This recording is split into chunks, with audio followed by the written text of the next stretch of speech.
ಅಮ್ಮ ಯಾವುದೋ ಒಂದು ಆಕ್ಟರ್ ಜೊತೆ ನಾನು ಪಾತ್ರ ಮಾಡ್ಬೇಕಿತ್ತು ಅಂತ ಆ ಟೈಮಲ್ಲಿ ನಿಮ್ಗೆ ಅನ್ಸಿದ್ರೆ ಯಾವ ಆಕ್ಟರ್ ಜೊತೆ ಅಮ್ಮ? ರಾಜ್ಕುಮಾರ್ ಅವರು ತುಂಬಾ ಹೆಸರಾದಂತವ್ರು.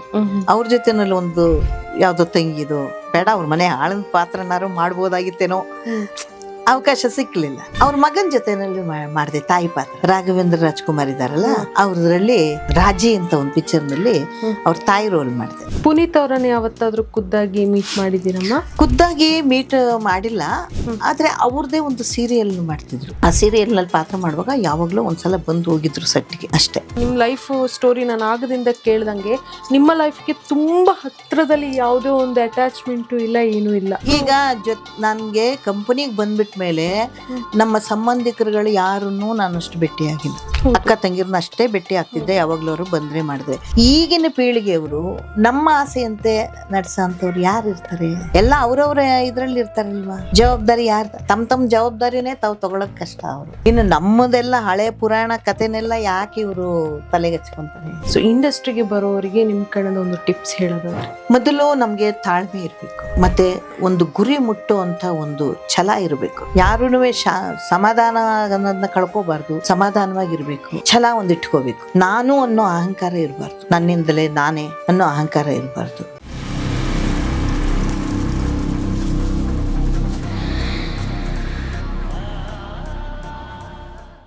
ಅಮ್ಮ ಯಾವುದೋ ಒಂದು ಆಕ್ಟರ್ ಜೊತೆ ನಾನು ಪಾತ್ರ ಮಾಡ್ಬೇಕಿತ್ತು ಅಂತ ಆ ಟೈಮಲ್ಲಿ ನಿಮ್ಗೆ ಅನ್ಸಿದ್ರೆ ಯಾವ ಆಕ್ಟರ್ ಜೊತೆ ಅಮ್ಮ? ಸಿನಿಮಾದಲ್ಲಿ ನೋಡುವಾಗ ಅದೇ ಅನ್ಸುತ್ತೆ. ಅದೇ ರಾಜ್ಕುಮಾರ್ ಅವರು ತುಂಬಾ ಹೆಸರಾದಂತವ್ರು. ಅವ್ರ ಜೊತೆನಲ್ಲಿ ಒಂದು ಯಾವ್ದೋ ತಂಗಿದು ಬೇಡ, ಅವ್ರ ಮನೆ ಆಳದ ಪಾತ್ರನಾರು ಮಾಡ್ಬೋದಾಗಿತ್ತೇನೋ, ಅವಕಾಶ ಸಿಕ್ಲಿಲ್ಲ. ಅವ್ರ ಮಗನ ಜೊತೆನಲ್ಲಿ ಮಾಡಿದೆ ತಾಯಿ ಪಾತ್ರ. ರಾಘವೇಂದ್ರ ರಾಜ್ಕುಮಾರ್ ಇದಾರಲ್ಲ, ಅವ್ರದ್ರಲ್ಲಿ ರಾಜಿ ಅಂತ ಒಂದು ಪಿಕ್ಚರ್ನಲ್ಲಿ ಅವ್ರ ತಾಯಿ ರೋಲ್ ಮಾಡಿದೆ. ಪುನೀತ್ ಅವರನ್ನ ಯಾವತ್ತಾದ್ರೂ ಖುದ್ದಾಗಿ ಮೀಟ್ ಮಾಡಿದ್ದೀರಮ್ಮ? ಖುದ್ದಾಗಿ ಮೀಟ್ ಮಾಡಿಲ್ಲ, ಆದ್ರೆ ಅವ್ರದೇ ಒಂದು ಸೀರಿಯಲ್ ಮಾಡ್ತಿದ್ರು. ಆ ಸೀರಿಯಲ್ ನಲ್ಲಿ ಪಾತ್ರ ಮಾಡುವಾಗ ಯಾವಾಗ್ಲೂ ಒಂದ್ಸಲ ಬಂದು ಹೋಗಿದ್ರು ಸೆಟ್ಗೆ, ಅಷ್ಟೇ.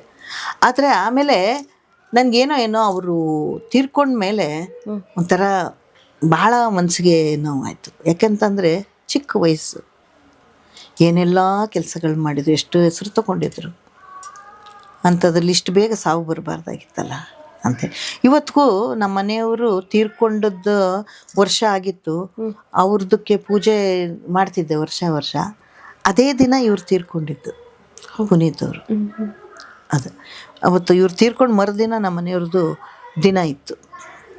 ಆವಾಗಿಂದ ನಮ್ಮ ಮನೆಯವ್ರ ಜೊತೆ ಪುನೀತ್ ಅವ್ರದ್ದು ಫೋಟೋ ಇಟ್ಟು ಎಡೆ ಹಾಕಿ ಒಂದು 20-25 ಮಂದಿಗೆ ಊಟಕ್ಕೆ ಹಾಕ್ತಿರ್ತೀನಿ ಪ್ರತಿ ವರ್ಷ ಮಾಡ್ತೀನಿ. ಇಂಥ ಮನಸ್ಸು ಎಲ್ಲರಿಗೂ ಇರಲ್ಲ ಅಮ್ಮ. ಏನೋ ಅದು ಒಂದು ಭಾವನೆಗಳು ಮನಸ್ಸಿನಲ್ಲಿ.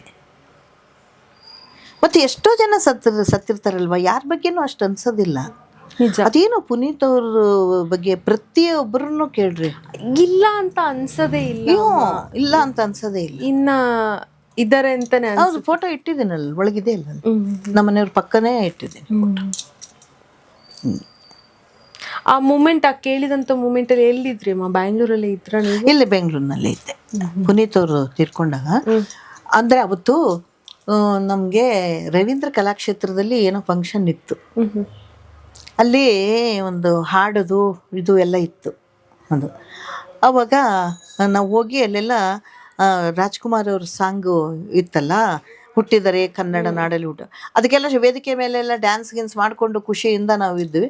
ಹೊರಗಡೆ ಬರ್ತಿದ್ದಂಗೆ ಏನೋ ಗುಜ್ಜು ಮಾತನಾಡ್ದಿತ್ತು. ಏನು ಅಂತಂದರೆ, ಹಿಂಗೆ ಪುನೀತ್ ಅವ್ರನ್ನ ತಗೊಂಡಾಗ ಅಡ್ಮಿಟ್ ಮಾಡಿದ್ದಾರೆ, ತುಂಬ ಸೀರಿಯಸ್ ಐತಂತೆ, ಉಳುವೆ ಪರಿಸ್ಥಿತಿ ಇಲ್ಲಂತೆ, ಹಂಗಿಂಗಂತ. ಓ ಹಂಗಾರೆ ಇನ್ನು ರಶ್ ಆಗುತ್ತೆ ಅಂದ್ಬಿಟ್ಟು ಬೇಗ ಬಂದ್ಬಿಟ್ವಿ ಮನೆಗೆ. ಆಮೇಲೆ ಟಿ ವಿಲಿ ನೋಡಿದಾಗ ಹೋಗ್ಬಿಟ್ಟಿದ್ರು. ಆಮೇಲೆ ರಾತ್ರಿ ಹೋಗಿ ನೋಡ್ಕೊಂಡು ಬರಬೇಕು ಅಂದರೆ ನನಗೆ ಯಾರು ಕರ್ಕೊಂಡು ಹೋಗೋರಿಲ್ಲ, ಏನಿಲ್ಲ, ಹೋಗಿ ನೋಡಬೇಕು ಅನ್ನೋ ಆಸೆ. ಆಮೇಲೆ ನಮ್ಮ ಪರಿಚಯ ನಂದೀಶ್ ಅಂತ ಒಬ್ರು ಇದ್ರು, ಅವರು ಇನ್ನೊಬ್ಬರನ್ನ ಜೊತೆ ಮಾಡಿ ಇಲ್ಲಿ ಶಿವರಾಜ್ ಡಾಕ್ಟರ್ ಅಂತಿದ್ದಾರೆ, ಪರಮ್ ಅಂತಿದ್ದಾರೆ, ಅವ್ರ ಕಾರ್ನ ಕರ್ಕೊಂಡು ಹೋದ್ರು. ಅಲ್ಲಿ ಹೋದ ದೊಡ್ಡ ಹಾರ ತೊಗೊಂಡು ಹೋಗಿದ್ದೀವಿ, ನಮ್ಮ ಅಳಿಯನ ಕೈಲಿ ಹಾರ ಐತೆ, ಅಲ್ಲಿ ಒಳಗಡೆ ಬಿಡೋಕ್ಕೆ ಯಾರೂ ಬಿಡ್ತಾ ಇಲ್ಲ. ಆಮೇಲೆ ನೋಡ್ರಿ ನಾನು ಕಲಾವಿದೆ, ನಾನು ಹೋಗಬೇಕು ಅಂದಮೇಲೆ ಆಯ್ತಮ್ಮ ನೀವು ಒಬ್ಬರು ಹೋಗ್ರಿ ಅಂದರು. ನನಗೆ ಹೋಗೋಕ್ಕಾಗಲ್ಲ, ಕಾಲು ನೋವು ಆಗಿದೆ, ಒಬ್ಬರು ಬೇಕೇ ಬೇಕು ಅಂದೆ. ಒಬ್ಬರನ್ನ ಬಿಟ್ಟರು, ಹೋದ್ವಿ, ಮುಖ ನೋಡಿಕೊಂಡೆ ಬಂದೆ. ಆಹಾರ ನಮ್ಮ ಅಳಿಯನ ಕೈಲೇ ಉಳಿದಿತ್ತು. ಅದನ್ನು ತಗೊಂಡು ಬಂದು ಇಲ್ಲಿ ರಾಜ್ಕುಮಾರ್ ಅವ್ರ ಸಮಾಧಿಲೇ ತಂದು ಮಣ್ಣು ಮಾಡ್ತಾರೆ ಬೆಳಿಗ್ಗೆ ಅಂತ ಸುದ್ದಿ ಆಗಿತ್ತಲ್ಲ, ಅಲ್ಲಿ ಬಂದಾಗ ದೊಡ್ಡ ದೊಡ್ಡ ಕಟೌಟ್ ಹಾಕಿದ್ರು. ಅವ್ರಿಗೆ ಹೇಳ್ಕೊಂಡು ಆ ಹಾರನ ಅಲ್ಲಿಗೆ ಹಾಕ್ಬಿಟ್ಟು ಮನೆಗೆ ಬಂದೆ. ಬೆಳಿಗ್ಗೆ ನಮ್ಮ ಮನೆಯವ್ರದ್ದು ಪೂಜೆ ಇತ್ತು, ಜೊತೆಗೆ ಆ ಫೋಟೋನು ಇಟ್ಬಿಟ್ಟು ಪೂಜೆ ಮಾಡಿ ಅಲ್ಲ ಆಗೋದಿಲ್ಲ ಮಾಡೋಣ ಅಂತ ಅಂದ್ಕೊಂಡ್ಬಿಟ್ರಿ. ಆದ್ರೂ ನೋಡೋ ಅವಕಾಶ ಸಿಕ್ತಲ್ಲಮ್ಮ. ಹೋಗಿ ನೋಡ್ಕೊಂಡು ಬಂದೆ. ಅಮ್ಮ ಲೈಫಲ್ಲಿ ಮುಂದೆ ಏನು ಯೋಜನೆಗಳಿದೆ ಅಂತ ಕೇಳಿದೆ, ಒಂದು ಹೇಳಿದ್ರಿ. ನೆಕ್ಸ್ಟ್ ಏನಿದೆ ಅಮ್ಮ? ಇನ್ನು ಏನಿರುತ್ತಮ್ಮ, ಬರೀ ಆಸೆ ತರ್ತೀವಿ, ಆಯಸ್ ತರಲ್ಲ. ಆಮೇಲೆ ನಾವು ಏನೇ ಆಸೆ ಮಾಡಿದ್ರು ಸಹಿತ ನಾವು ಅದನ್ನೆಲ್ಲ ಮಾಡೋಕ್ಕಾಗಲ್ಲ. ಅದನ್ನೆಲ್ಲ ಮುಂದಿನವರು ಜವಾಬ್ದಾರಿಯಿಂದ ಮಾಡ್ಕೊಂಡು ಹೋಗೋ ಅಂಥವ್ರು ಇರಬೇಕು. ಅದು ಈಗ ನಿಮಗೆ ಈಗ ನೀವು ನಿಮ್ಮ ಲೈಫ್ ಸ್ಟೋರಿ ನಾನು ಆಗದಿಂದ ಕೇಳ್ದಂಗೆ ನಿಮ್ಮ ಲೈಫ್ಗೆ ತುಂಬ ಹತ್ರದಲ್ಲಿ ಯಾವುದೋ ಒಂದು ಅಟ್ಯಾಚ್ಮೆಂಟು ಇಲ್ಲ, ಏನೂ ಇಲ್ಲ. ಸೊ ಈಗ ನನಗೆ ಕಂಪನಿಗೆ ಬಂದ್ಬಿಟ್ಟ ಮೇಲೆ ನಮ್ಮ ಸಂಬಂಧಿಕರುಗಳು ಯಾರನ್ನೂ ನಾನು ಅಷ್ಟು ಭೇಟಿಯಾಗಿಲ್ಲ. ಅಕ್ಕ ತಂಗಿರನ್ನ ಅಷ್ಟೇ ಭೇಟಿ ಆಗ್ತಿದ್ದೆ, ಯಾವಾಗ್ಲೂ ಅವರು ಬಂದ್ರೆ ಮಾಡಿದ್ರೆ. ಈಗ ಅಕ್ಕಂದಿರು ಇಬ್ರು ಹೋಗ್ಬಿಟ್ರು, 3 ಜನ. ಅಣ್ಣನೂ ಹೋಗ್ಬಿಟ್ಟ, ಅಕ್ಕನೂ ಹೋದು. ಒಬ್ಳು ಅಕ್ಕ ಇದ್ದಾಳೆ, ಅವಳು ಪೂರ್ತಿ ಬಿದ್ದು ಕೈ ಇದು ಮುರ್ಕೊಂಡು ನಡೆಯೋಕ್ಕಾಗಲ್ಲ. ಮಗಳ ಮನೇಲಿದ್ದಾರೆ. ಯಾವತ್ತೋ ಒಂದು ದಿವಸ ಹೋಗ್ತೀನಿ, ನೋಡ್ಕೊಂಡು ಬರ್ತೀನಿ.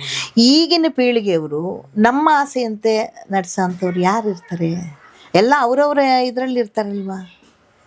ಜವಾಬ್ದಾರಿ ಯಾರು ತಮ್ಮ ಜವಾಬ್ದಾರಿನೇ ತಾವು ತಗೊಳ್ಳೋದು ಕಷ್ಟ ಅವರು. ಇನ್ನು ನಮ್ಮದೆಲ್ಲ ಹಳೆ ಪುರಾಣ ಕಥೆನೆಲ್ಲ ಯಾಕೆ ಇವರು ತಲೆಗೆ ಹಚ್ಕೊತಾರೆ? ನಾವಿರೋ ತನಕ ಏನೇನಾಗುತ್ತೆ ಅದನ್ನು ಮಾಡ್ಕೊಳ್ಳೋದು ಅಷ್ಟೇ.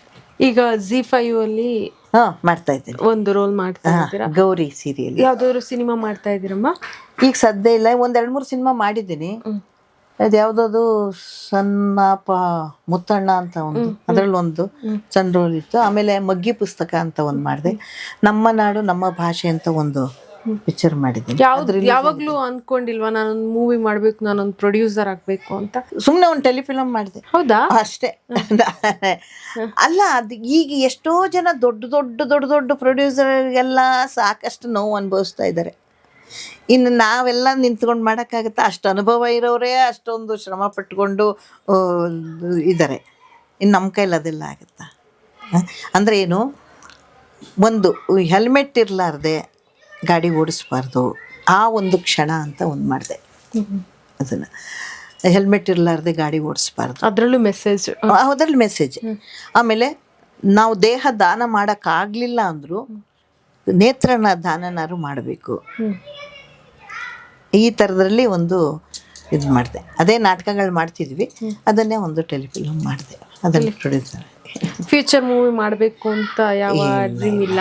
ಇಲ್ಲ ಇಲ್ಲ ಇಲ್ಲ, ಅಷ್ಟು ಮೇಲ್ಮಟ್ಟಕ್ಕೆ ಹೋಗಿಲ್ಲ ಇನ್ನು.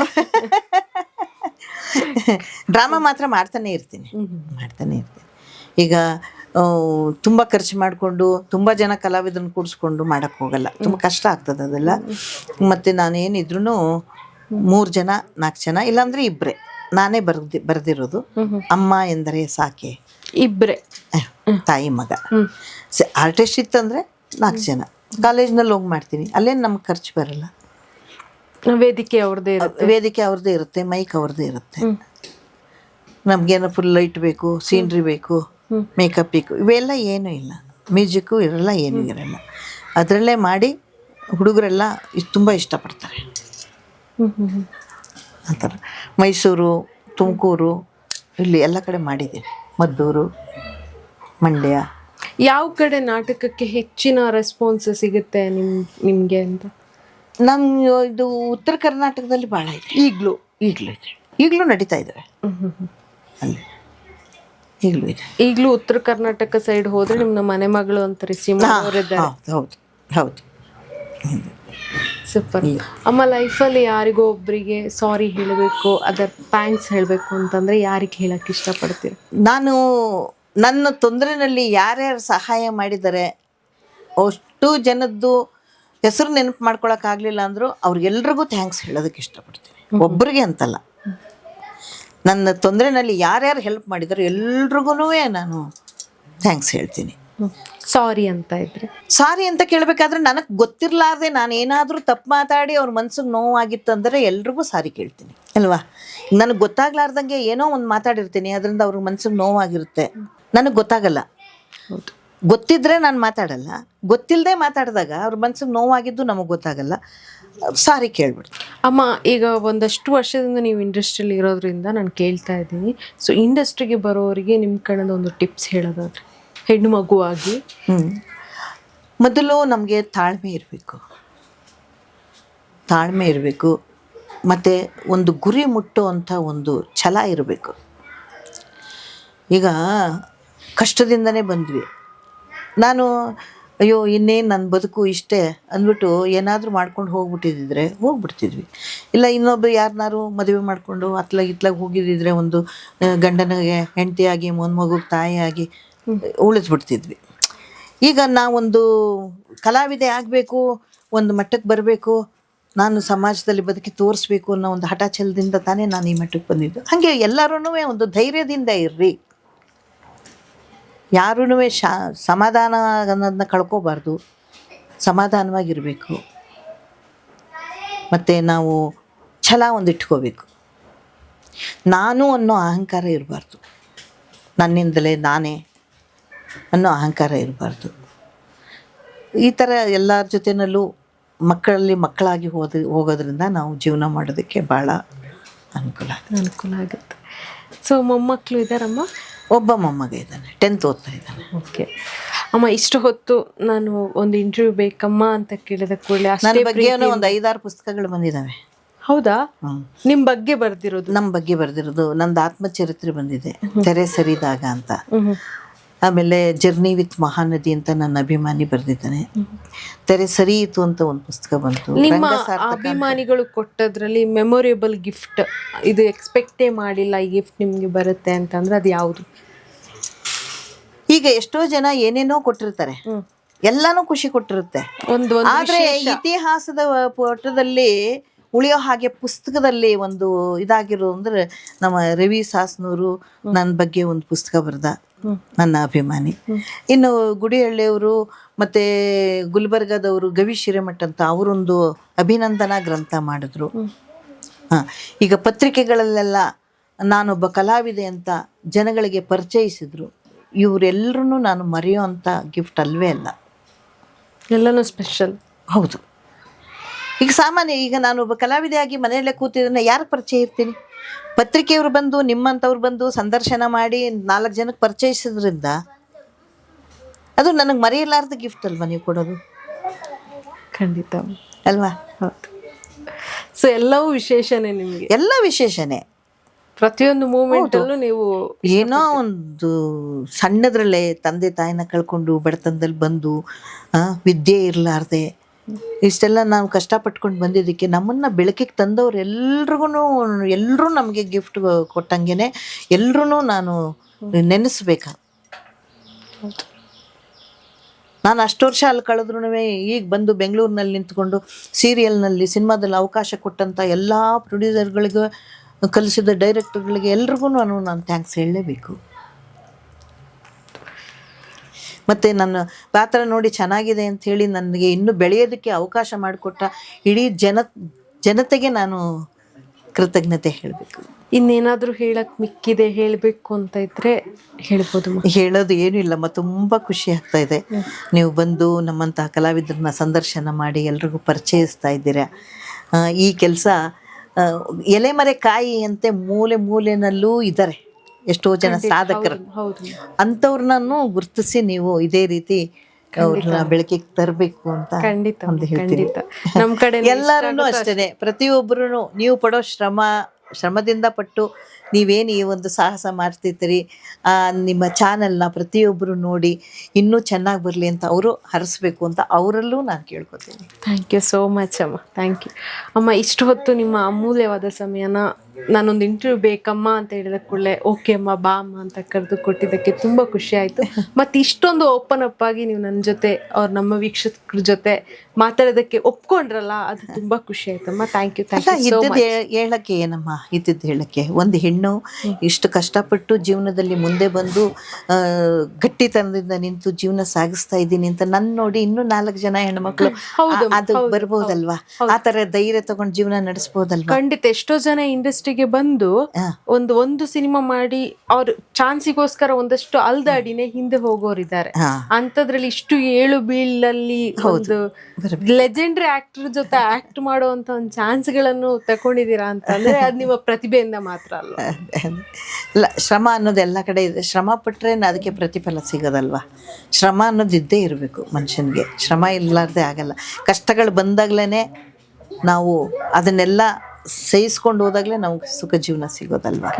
ಹಂಗೆ ಅದಕ್ಕೆ ಎಲ್ಲ ಈ ಚಾನಲ್ಗಳಿಗೆ ಪ್ರೋತ್ಸಾಹ ಕೊಡಬೇಕು, ಎಲ್ಲರೂ ನೋಡಬೇಕು, ಇನ್ನೂ ಚೆನ್ನಾಗಿ ಬೆಳೀಲಿ ಚಾನಲ್ ಅಂತ ಹರಿಸ್ಬೇಕು ಅಂತ ಅವರಲ್ಲೂ ನಾನು ಕೇಳ್ಕೊತೀನಿ. ಥ್ಯಾಂಕ್ ಯು ಸೋ ಮಚ್ ಅಮ್ಮ. ಇಷ್ಟೊತ್ತು ನಿಮ್ಮ ಅಮೂಲ್ಯವಾದ ಸಮಯ ನಾನು ಕೊಟ್ಟಿದ್ದಕ್ಕೆ ತುಂಬ ಖುಷಿ ಆಯಿತು. Thank you. ನೋಡಿದ್ರಲ್ಲ ವೀಕ್ಷಕರೇ, ಇಷ್ಟು ಹೊತ್ತು ಬಿಯಾಂಡ್ ಲಿಮಿಟ್ಸಲ್ಲಿ ಮಾಲತಿ ಮೇಡಮ್ ಅವರು ಅವರ ಮನದಾಳದ ಮಾತನ್ನು ನಮ್ಮ ಜೊತೆ ಹಾಗೆ ತೆರೆದ ಪುಸ್ತಕದ ಹಾಗೆ ಬೆಚ್ಚಿಟ್ರು. ಸೊ ಅವರ ನೋವಿನ ಕತೆಗಳನ್ನು ನಾವು ನೋಡ್ತಾ ಹೋದರೆ ಆ್ಯಕ್ಚುಲಿ ಮಾತುಗಳೇ ಬರಲ್ಲ. ಯಾಕಂತಂದರೆ ಆ ನೋವನ್ನು ಅವರು ನೋವು ಥರ ತಗೊಂಡೇ ಇಲ್ಲ. ಅದರಲ್ಲೂ ಒಂದು ಎಂಜಾಯ್ಮೆಂಟ್, ಅದರಲ್ಲೂ ಒಂದು ಖುಷಿನ ಹುಡುಕ್ತಾ ಹೋಗಿದ್ದಾರೆ. ಸೊ ನೋವು ಪಟ್ಟರೆ ಅಲ್ವಾ ಖುಷಿಯ ಬೆಲೆ ಗೊತ್ತಾಗೋದು ಅನ್ನೋ ಥರ. ಸೊ ಆ ಥರ ಎಲ್ರಿಗೂ ಲೈಫ್ ಲೀಡ್ ಮಾಡೋಕ್ಕೆ ಸಾಧ್ಯ ಇಲ್ಲ. ಮೇ ಬಿ ನನಗಂತೂ ಸಾಧ್ಯನೇ ಇಲ್ಲ ಅಂತ ಆಗ್ಬೋದು. ಈ ಸಂದರ್ಶನದ ಮೂಲಕ ಅವ್ರು ಕೊಟ್ಟಂಥ ಒಂದಷ್ಟು ಮೆಸೇಜ್ಗಳು ನಿಮಗೆ ಯೂಸ್ಫುಲ್ ಆದರೆ ಮೇ ಬಿ ನಾವು ಅದಕ್ಕಿಂತ ಖುಷಿ ನಮ್ಗೆ ಆಗಲ್ಲ ಅಂತ ಅಂದ್ಕೊಳ್ತೀನಿ. ಸೊ ಇವತ್ತಿನ ಎಪಿಸೋಡ್ ನಿಮ್ಗೆಲ್ರಿಗೂ ಇಷ್ಟ ಆಗಿದೆ ಅಂತ ಅಂದ್ಕೊಳ್ತಾ, ಮುಂದೆ ಇಂಥದ್ದೇ ಆದ ಡಿಫ್ರೆಂಟ್ ಆದ ಗೆಸ್ಟ್ ಜೊತೆ ನಾನು ನಿಮ್ಮನ್ನು ಭೇಟಿ ಆಗ್ತೀನಿ. ನಮಸ್ಕಾರ.